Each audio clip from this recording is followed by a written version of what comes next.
Em 2 Crônicas, capítulo 36, nós vemos que Ciro, que aqui no nosso capítulo diz que é ungido, 2 Crônicas 36, 23. Assim diz Ciro, rei da Pérsia: o Senhor Deus dos céus me deu todos os reinos da terra e me encarregou de lhe edificar uma casa em Jerusalém, que está em Judá. Quem há entre vós de todo o seu povo, o Senhor seu Deus, seja com ele e suba. Ciro reconhecia de onde veio as suas conquistas.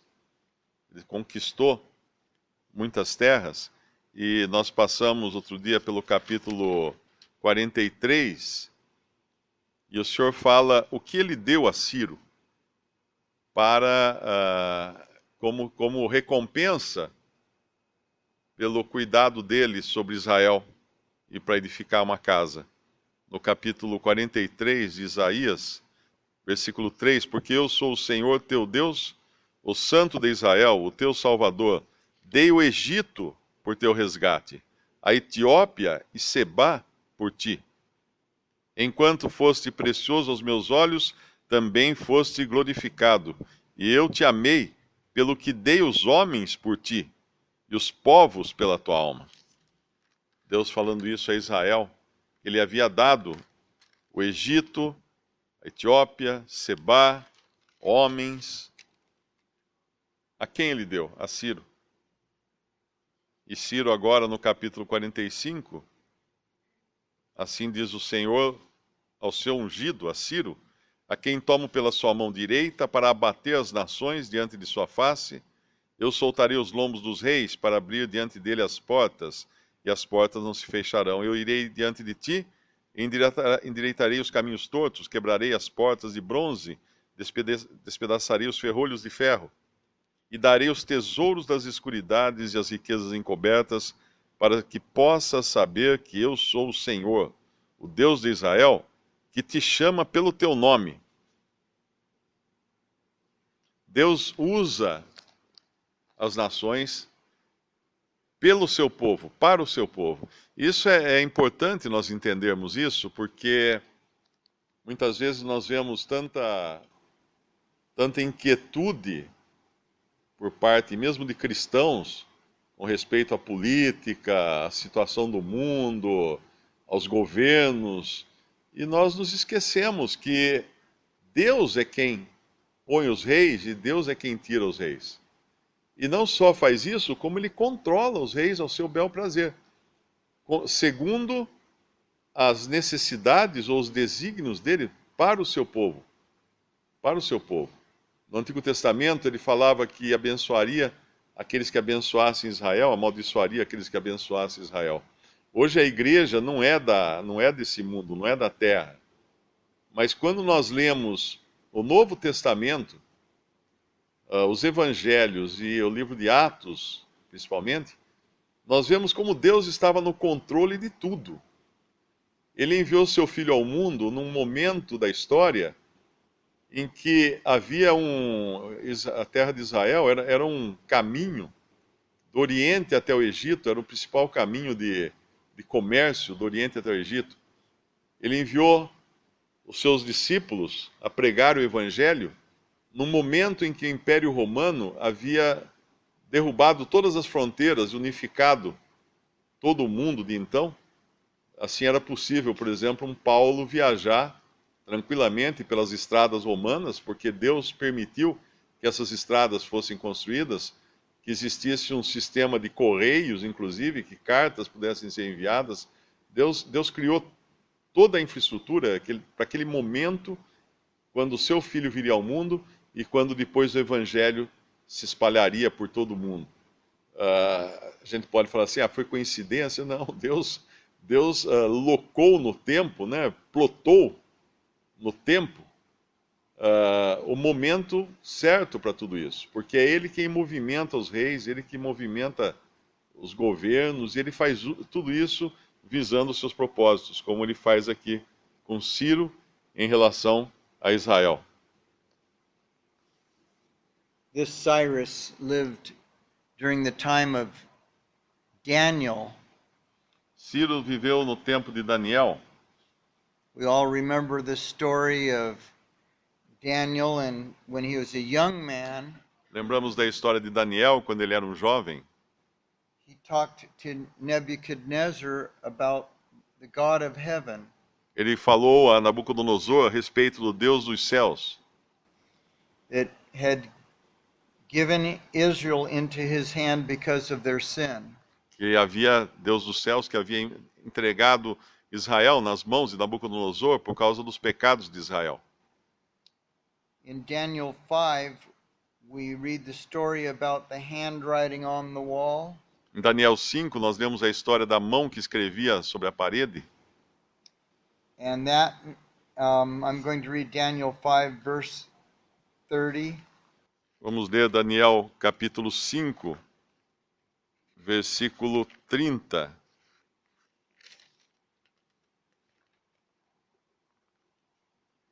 Naquela mesma noite foi morto Belsazar, rei dos caldeus.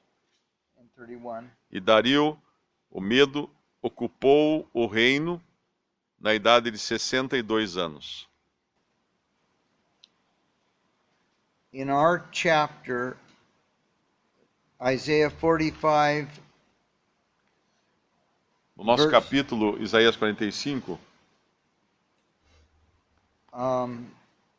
the last part of verse 45 and verse 45:1, last part of verse 1 and 2. o final do versículo 1 e o versículo 2 diz: Soltarei os lombos dos reis para abrir diante dele as portas, e as portas não se fecharão. Eu irei diante de ti e endireitarei os caminhos tortos, quebrarei as portas de bronze e despedaçarei os ferrolhos de ferro.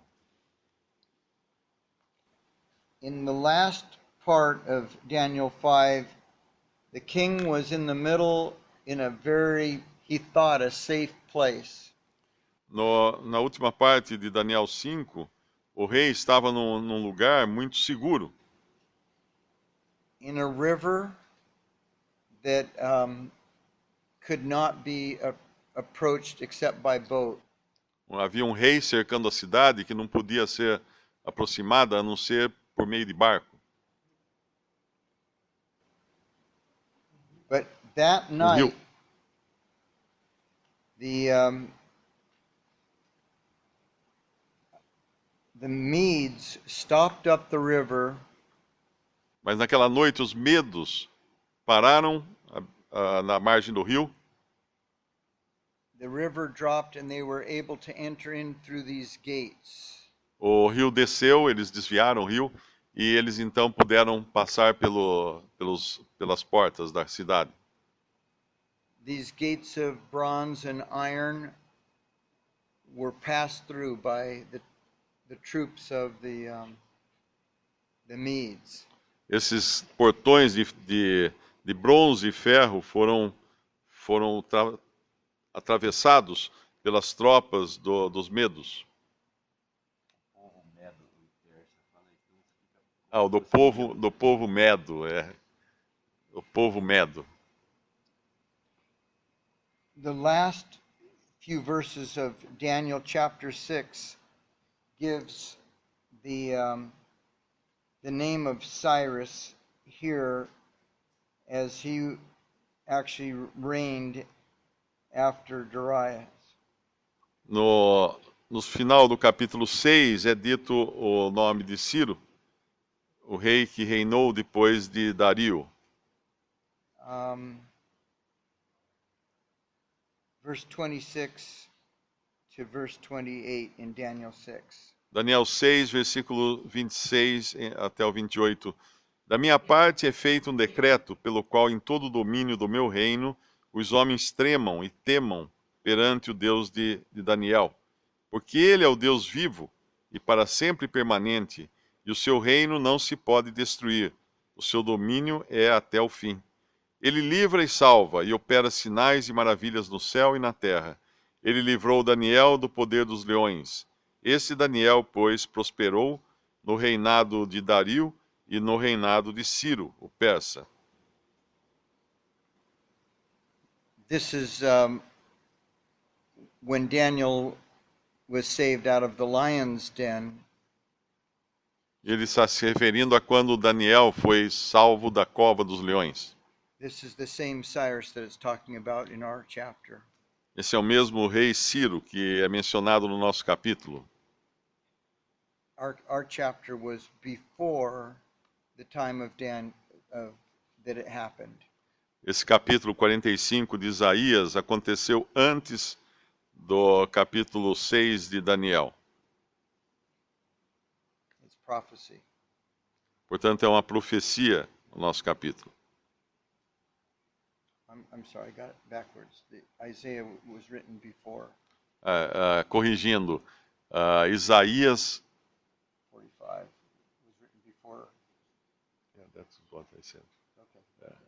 Isaías, está correto, Isaías 45 foi escrito antes de Daniel 6. Cerca de 150 anos antes. Depois que Deus fala aqui dos seus planos de usar Ciro, ele vai como que dar as suas credenciais.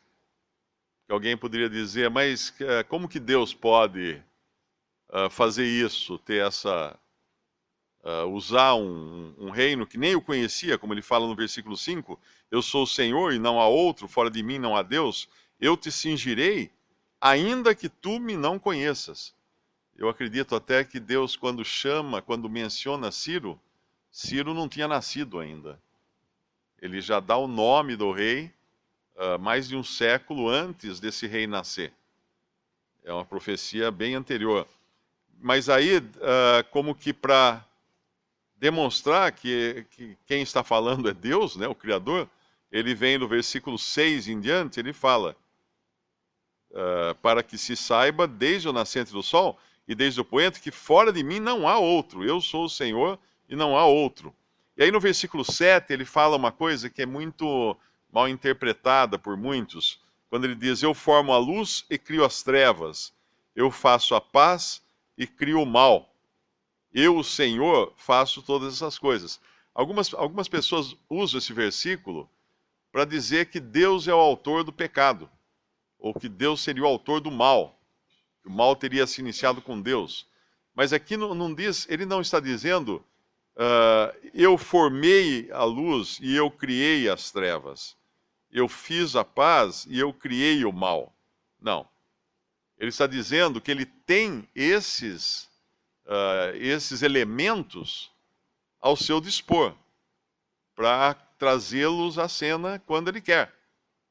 Então, o mal não foi criado por Deus. As trevas não foram criadas por Deus. Tanto é que não existem trevas. Trevas nada mais são do que a ausência de luz. Assim como não existe frio. A gente às vezes fala de frio em termos de temperatura, né? Mas o frio não existe. O que existe é a ausência de calor. E assim, Deus não criou o mal, Deus não criou as trevas, Deus não criou a ausência de bem, vamos chamar assim, né? Deus é luz, e a luz sempre existiu. Porém, com o pecado, primeiro dos anjos e depois de Adão, primeiro dos anjos, as trevas invadiram toda a criação, e depois a morte entrou na criação original ali de Gênesis, e isso traz resultados até hoje. E aí, existindo esses elementos agora, luz e trevas, paz e mal, Deus pode usá-los ao seu bel prazer, como ferramentas.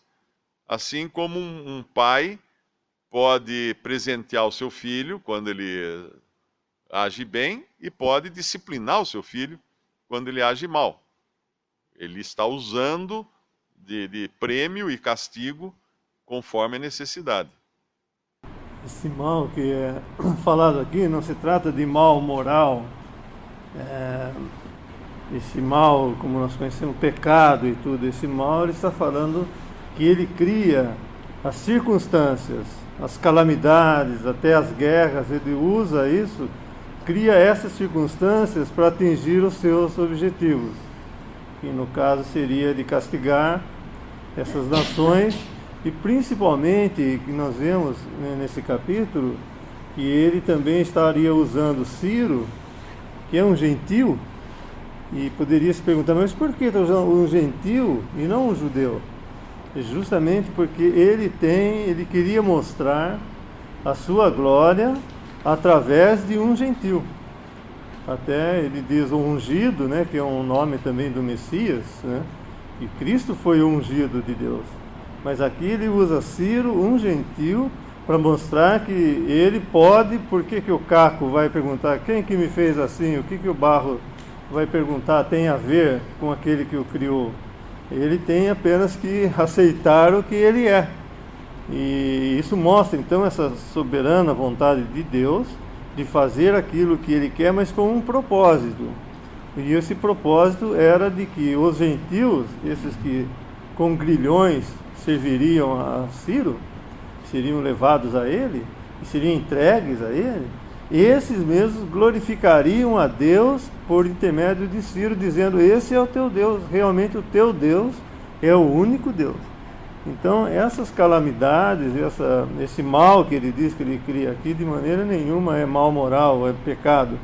São as circunstâncias que ele usou para castigo e para levar os gentios, inclusive, a glorificar a Deus por intermédio de Ciro, que foi o seu ungido, que ele, por sua livre vontade, ele quis fazer assim, justamente, santamente, com todo amor pelo seu povo de Israel também, e fez isso para que ele fosse glorificado pelos gentios nessa pessoa de Ciro.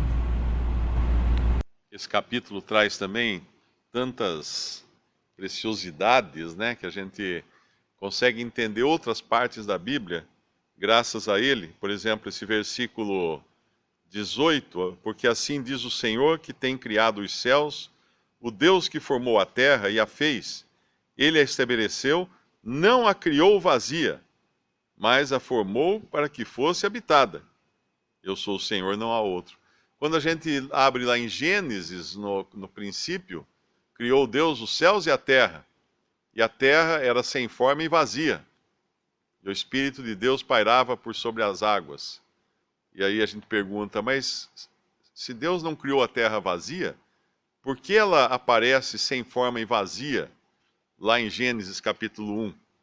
Porque certamente entre o versículo 1 de Gênesis 1 e o versículo 2, existe um lapso aí, nós não sabemos de quanto tempo, mas a criação original, vamos chamar assim, de Deus, ela entrou em convulsão, talvez por causa do pecado dos seres celestiais, e a terra ficou sem forma e vazia. Deus não cria nada sem forma e vazia, Deus cria com propósito, Deus cria as coisas para serem habitadas, Deus cria as coisas em ordem. Mas o pecado, quando entra, descontrola completamente a ordem que Deus coloca, e por isso a terra ficou sem forma e vazia, até ela ser restaurada nos 6 dias, que descreve ali o livro de Gênesis, para se tornar a habitação do homem. Aqui outra coisa também que fala, nesse final de capítulo 45, ele coloca o contraste dos ídolos. Versículo 20: congregai-vos e vinde, chegai-vos junto os que escapastes das nações. Nada sabem os que conduzem em procissão as suas imagens de escultura, feitas de madeira, e rogam a um Deus que não pode salvar. Depois dele falar tanto de si mesmo, do seu poder, da sua majestade, da sua glória, ele mostra a loucura daqueles que confiam nos ídolos, nas imagens que levam em procissão. Gente que mora num país católico sabe muito bem o que é uma procissão. Imagens que não podem fazer nada, não podem ajudar de maneira alguma as pessoas que se chegam a elas, as pessoas que creem nela. E antes que alguém possa falar que existem alternativas, né, como todos os caminhos levam a Roma, sim, todos os caminhos levam a Roma, mas a Deus, não. E o versículo 21 ele fala: não há outro Deus senão eu, Deus justo e salvador, não há fora de mim. O que é um Deus justo e salvador? É um Deus que pode, ao mesmo tempo, julgar com justiça e, ao mesmo tempo, salvar com misericórdia. Aquele que é justo o suficiente para condenar, mas é misericordioso o suficiente para salvar. E aí, antes que alguém alegue que é muito difícil, então, ser salvo, ele vem com esse versículo 22, olhai para mim e sereis salvos, vós todos os termos da terra, porque eu sou Deus e não há outro, olhai para mim. Quando o Senhor Jesus fala para Nicodemos que ele seria levantado, assim como Moisés levantou a serpente no deserto, ele seria levantado para que todo aquele que olhasse para ele seria salvo. Aquele que somente cresce nele seria salvo. E uma outra ligação interessante que nós vemos aqui é o que Deus afirma de si mesmo no versículo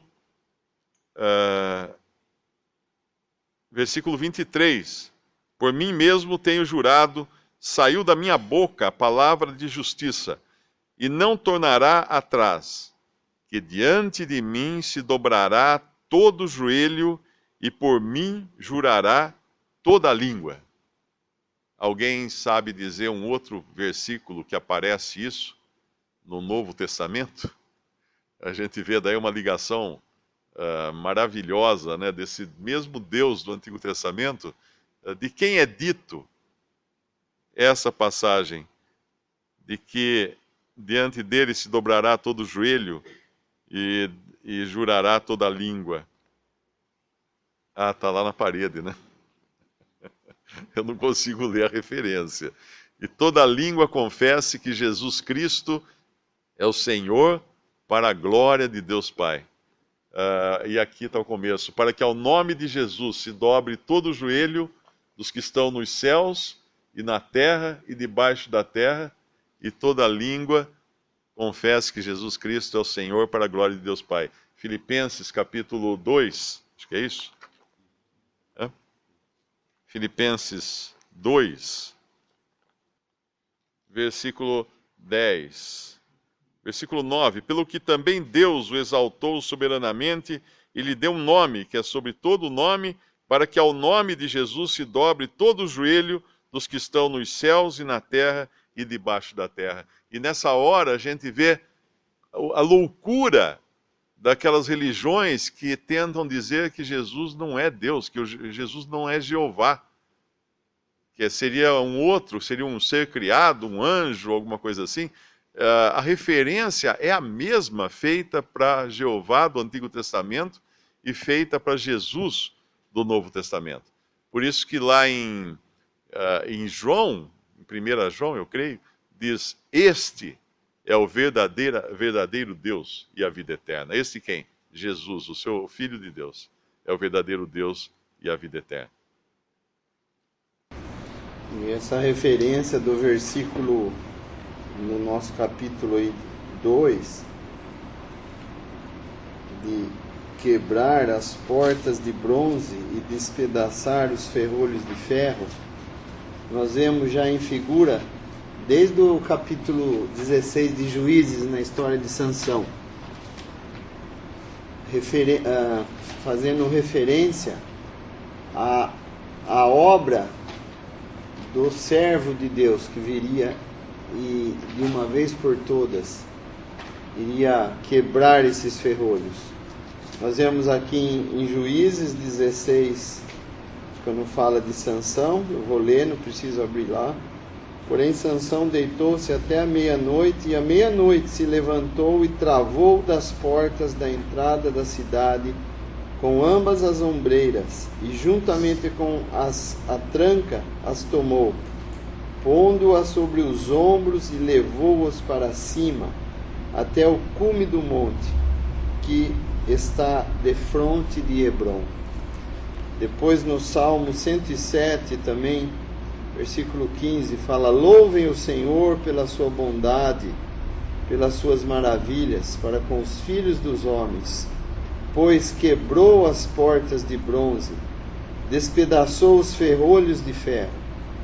Daí nós temos no nosso capítulo, e por fim no Novo Testamento, em Hebreus, capítulo 2, versículo 14, ele fala: e visto como os filhos participam da carne e do sangue, também ele participou das mesmas coisas, para que pela morte aniquilasse o que tinha o império da morte, isto é, o diabo, e livrasse todos os que com medo da morte estavam por toda a vida sujeitos à servidão.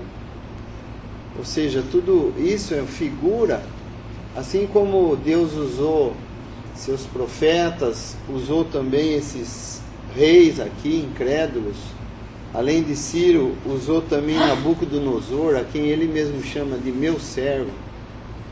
Nós vemos que nos levava, no final, a pessoa de Cristo, aquele que ia quebrar esses ferrolhos, arrebentar as correntes, levar para longe, assim como Sansão levou aquele portão que trancava a cidade para longe. Assim o Senhor Jesus também, na sua obra, de uma vez por todas, jogou para trás dos seus ombros nossos pecados, abriu os caminhos da vida eterna para nós. Esse trecho de Sansão fala a respeito da ressurreição do Senhor Jesus, quando todos pensavam que ele estava trancado, né, rolaram uma pedra, e o Senhor Jesus então ressuscita, independente deles terem guardado o Senhor ali.